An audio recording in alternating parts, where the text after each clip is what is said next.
My dad takes story time very seriously. Probably the earliest memories I have of my life are story time. Dad would sit in his special seat in his room, and I'd sit cross-legged on the floor.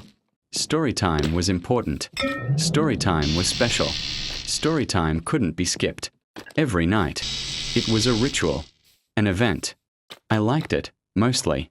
He'd often read from picture books. He'd always shuffle in new ones. Stories about animals, leaves, gremlins, gals, talking clouds, all that good stuff. As a young kid, I didn't realize just how weird it was for him to have so many Dan kids' books at his disposal. Anyways, there was one important rule that always came with his nightly storytelling whenever he shared a tale. I wasn't allowed to get distracted. In the earlier years, it felt like he was much more lax about this.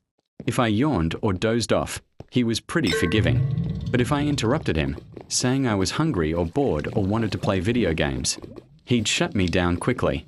He'd stare at me from his chair, an intense, angry glare. Then, with my full attention, he'd simply say, "What would the uninvited guests think about this?" Naturally, I didn't have a great answer to this question. At first, I assumed it was just an expression akin to saying it's raining cats and dogs. Some phrase that sounded like nonsense, but one that I'd understand when I was older. Either way, I ended up becoming a pretty good listener after months of this ritual, and started to really relish these moments with my dad. The stories themselves were boring, sure, but he'd always work hard to spice them up with great pacing and impassioned voice acting. It wasn't until I turned 9 that his storytime rules became much stricter.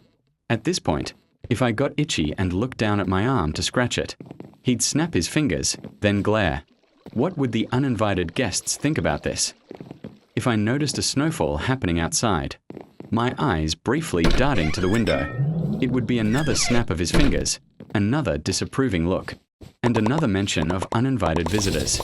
I'd even learned to stare right at him, nodding intently at the appropriate story, beats while my mind was off wondering about something else. Still, he'd somehow be able to catch it.